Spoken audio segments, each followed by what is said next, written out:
Hello, Trà Vinh xin chào các bạn. Hôm nay thì mình chia sẻ cái món bánh bột bán với nhân đậu xanh nha. Lớp bột bán thì nó mềm dẻo và mình ăn sang ngày nó vẫn không có bị khô cứng đâu. Nhưng đậu xanh thì béo bùi thơm phức. Bây giờ mời các bạn mình cùng vào bếp để thực hiện bánh ngon này nha. Đầu tiên thì mình ngâm nở 100g đậu xanh. Cho hết vào trong nồi, mình thêm vào 300ml nước, nấu với lửa vừa. Có bọt thì mình hớt bọt ha, rồi cái mình để lửa nhỏ nấu tiếp. Đây là phần đường, để chút nữa mình làm phần nhân đậu. Dằn thêm tí xíu muối. Bên đây là nước cốt dừa nè, cho vào nhân cho nó béo ngon. Mình ngâm nở 200g bột bán. Thì phần bột bán này các bạn rửa sơ cái rồi mình ngâm khoảng nửa tiếng là được. Vớt lên mình để cho nó ráo rồi cho hết vào trong nồi. Thêm vào đây là nửa lít nước ha. 200g bột bán, nửa lít nước là mình thấy nó vừa luôn á. Cái lớp bột bán nó sẽ mềm dẻo, nó không có bị cứng. Mình nấu cho bột bán nó sôi lên khoảng 5 phút. Rồi các bạn hạ lửa nhỏ lại, mình khuấy đều một cái. Lúc này thì mình thấy bột bán nó rút nước cũng nhiều lắm rồi nè, nó sẽ sệt lại. Và cái hạt bột bán nó cũng trong bớt nữa. Rồi mình sẽ tắt bếp ha, rồi cái đậy nắp lại, mình để ở đây khoảng 15 phút cho bột bán nó nở tiếp. Quay trở lại cái nồi đậu xanh hồi nãy giờ mình để lửa nhỏ đó, nấu cho đậu nó cạn nước. Thì lúc này nó cũng chín mềm rồi. Mình sẽ tắt bếp rồi cái xên nhân luôn. Cho hết cái phần đậu đã nấu chín vào trong chảo nè. Các bạn xên nhân thì không có cần phải nấu đậu khô quá đâu. Mình cho hết ra rồi cái mình thêm đường vô để xên. 3 muỗng canh đường. Chút xíu muối nè. Nước cốt dừa thì tùy ha, mình cho nhiều thì nó béo, nhưng mà nếu mà cho nhiều quá thì xên nó hơi lâu quá. Rồi mình xên với lửa vừa thôi, cho đường nó tan ra, nước cốt nó rút hết vô trong đậu. Thì các bạn xên nó thỉnh thoảng mình đẩy một chút để cho nó đừng có bị đóng ở dưới đáy chảo, nó sẽ khét nhân á. Nhân này mình xên cho nó khô lại ha. Phần nhân mà nó khô và nó quyện lại vậy là được nè. Có nước cốt dừa thì nó bóng, mình khỏi cần phải cho thêm dầu ăn. Cái phần nhân nó cũng không có bị dính đâu. Rồi vậy là được rồi đó, mình tắt bếp để đây cho nó nguội. Cái phần bột bán hồi nãy giờ mình đậy nắp 15 phút. Bây giờ các bạn thấy nó rút hết nước luôn rồi. Nó sẽ khô lại. Để tạo cái độ kết dính thì mình thêm vào đây là 50g bột năng, là khoảng 3 muỗng canh đầy. Rồi cái trộn đều lên. Cho bột năng nó phủ đều hết vô bột bán để nó tạo cái độ kết dính và cái độ dai ngon cho cái bánh. Lúc này nó còn ấm ấm á, các bạn trộn nó cũng nhanh lắm. Mình thêm vào đây chút muối. Thêm 2 muỗng canh đường nữa ha. Và cũng trộn đều lên cho đường và muối nó tan ra. Có cái phần đường và muối vô thì bột bán của mình ăn nó sẽ đậm đà hơn. Thay vì nó lạc nhách thì mình không có được ngon á. Quay trở lại nhân, bây giờ các bạn sẽ vo viên ha. Mỗi một viên thì khoảng 1 muỗng cà phê nhân vậy đó.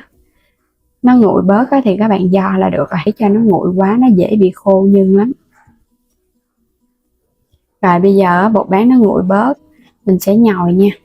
Hồi nãy nó còn nóng á, thôi vào trong tay chút dầu ăn rồi cái mình nhồi để cho nó quyện đều hết cái phần bột năng, cũng giúp cho cái bột bán của mình nó mịn hơn, nó không có bị lục cục á, thì mình vo viên nó không có đẹp.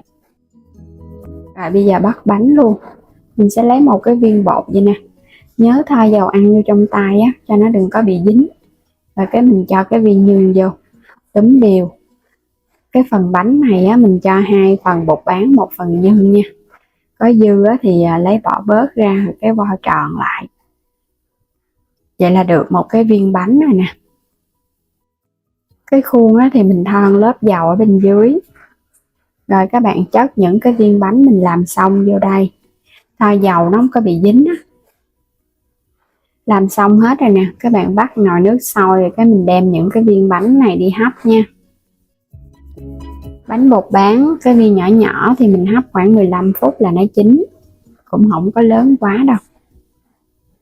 Làm nước cốt dừa thì mình dùng muỗng canh bột năng. Cho một chút nước cốt dừa vô để hòa tan cái phần bột năng trước nha. Bột năng hay là bột gạo gì cũng được để tạo cái độ sệt ngon á.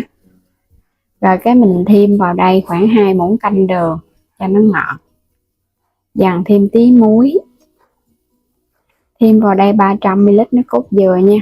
Nước cốt nhất á, để thắng nước cốt dừa thì bánh nó mới ngon.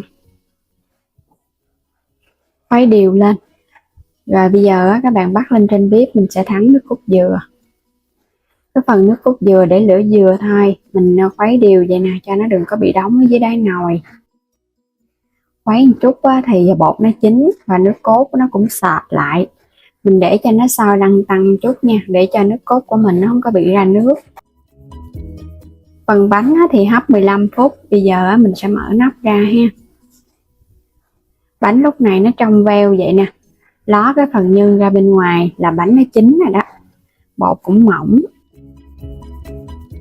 Cho lên trên bánh một ít mè rang cho nó thơm.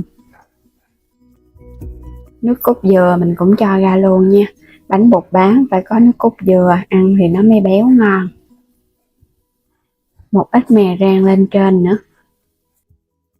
Vậy là mình đã hoàn thành xong cái món bánh bột bán với nhân đậu xanh kết hợp thêm nước cốt dừa.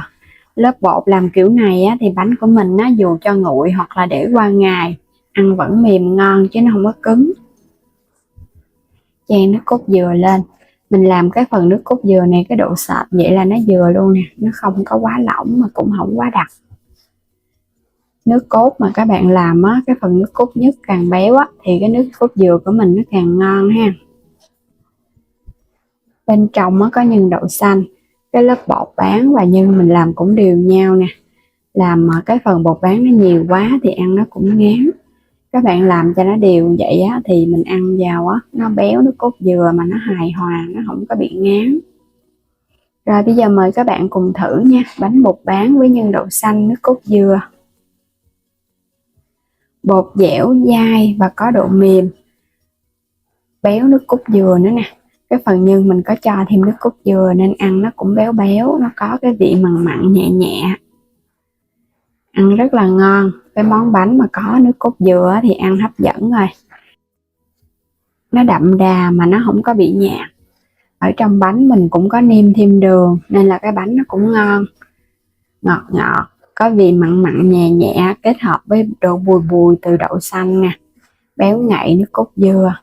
Một món bánh dân gian, chỉ cần bột bán và nhân đậu xanh thì các bạn ai cũng làm được ngay tại nhà để thưởng thức. Bây giờ thì chúc các bạn ngon miệng nha. Đừng quên đăng ký kênh ủng hộ Alo Trà Vinh và để nhận các video mỗi ngày xem kênh ủng hộ mình. Xin chào tạm biệt và hẹn gặp lại các bạn ở những video tiếp theo.